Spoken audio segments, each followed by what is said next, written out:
ప్రవీణ్ కుమార్ గారికి, అదేవిధంగా అవినాష్ రెడ్డి గారికి, మీ జెడ్పీటీసీగా మీ మధ్యలో ఉంటూ ఒక్కరోజు ముందు టైం తీసుకున్నాను నా దగ్గర. ఒక్క రోజులోనే ఇంత పెద్ద ఎత్తున ఏర్పాటు చేసినందుకు అవినాష్తో పాటు అందరికీ కూడా, వేదిక మీద ఉన్న వాళ్ళందరికీ, అదేవిధంగా వేదిక మీద ఉన్న దేశమల్లి ఆంజనేయులు గారికి, వేదిక మీద ఉన్న గౌరవ ఎక్స్ జెడ్పీటీసీలు, మార్కెట్ కమిటీ చైర్మన్స్, మాజీ సర్పంచ్లు, ఎంపీటీసీలు, పార్టీ గ్రామ శాఖ అధ్యక్షులు అందరు కూడా పార్టీ జెండా బట్టి గులాబీ కండువా మెడల్ వేసుకొని పనిచేస్తున్న ప్రతి ఒక్కరికి, వారితో పాటు ఫస్ట్ టైం మా బాబు మాట్లాడిండు మా కన్నకి, వారితో పాటు పత్రికా అండ్ మీడియా సోదరులకు కూడా అందరికీ నమస్కారాలు. ఎక్కువ టైం తీసుకొని ప్రవీణ్ గారు మాట్లాడినారు.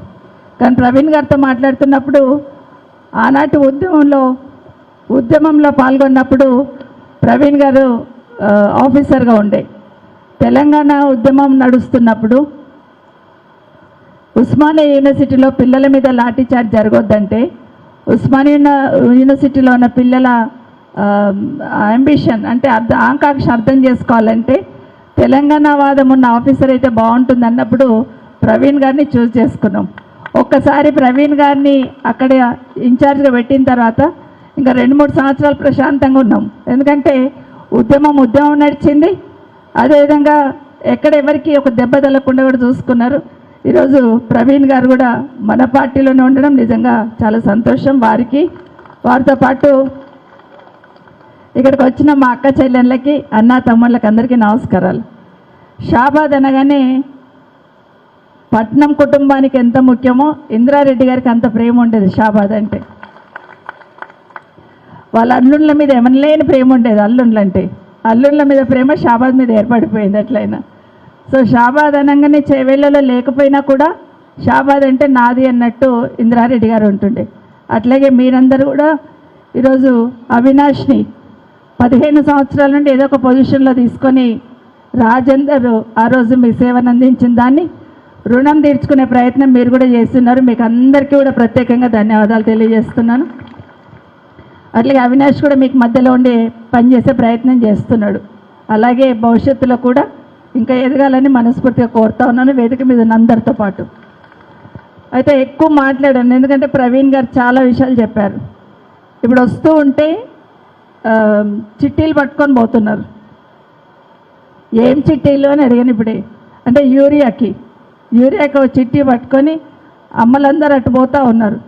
అంటే గతంలో కేసీఆర్ ఉన్నప్పుడు ఎట్లా ఉండే, ఇప్పుడు ఎట్లా ఉంది అనేది ప్రతి ఒక్కరు ఈరోజు ఆలోచించుకుంటున్నారు.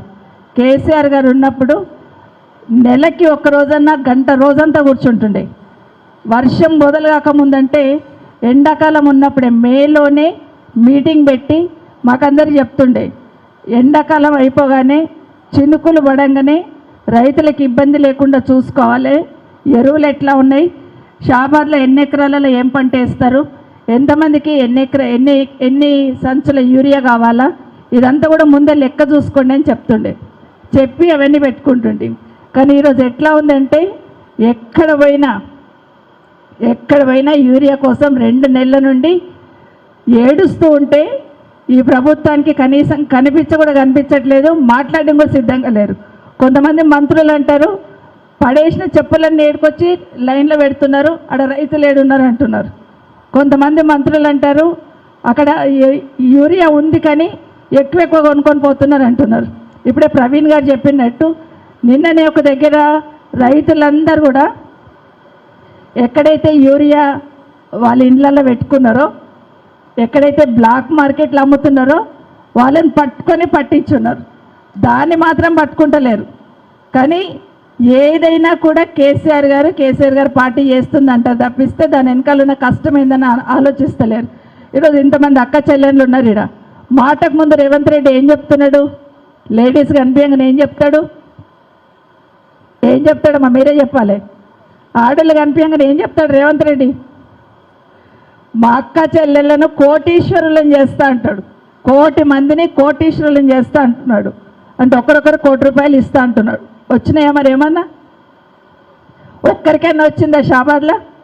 1,00,00,000 మంది మహిళలలో మన వాళ్ళు ఉండాలి కదా, ఒక్కరన్నా ఉండాలి కదా. ఒక్కరికి ₹1 రాలేదు. కానీ మాటకు ముందు 1,00,00,000 మంది మహిళలను కోటీశ్వరం చేస్తా అంటాడు. కోటీశ్వరం చేస్తాడు దేవుడు ఎరుగు, కానీ ఒకటి మాత్రం చేసి చూపిస్తున్నాడు. ఆడబిడ్డల్ని యూరియాకి లైన్లలో నిలబెడుతున్నాడు. చిన్న బిడ్డలను ఎత్తుకొని లైన్లలో వచ్చి పడుతున్నారు. పాలిచ్చే తల్లి బిడ్డను ఎత్తుకొని 10 మందిలో కూర్చొని పాలించుకుంటూ లైన్లో నిల్చుంటున్నది. ఆడబిడ్డల్ని గేట్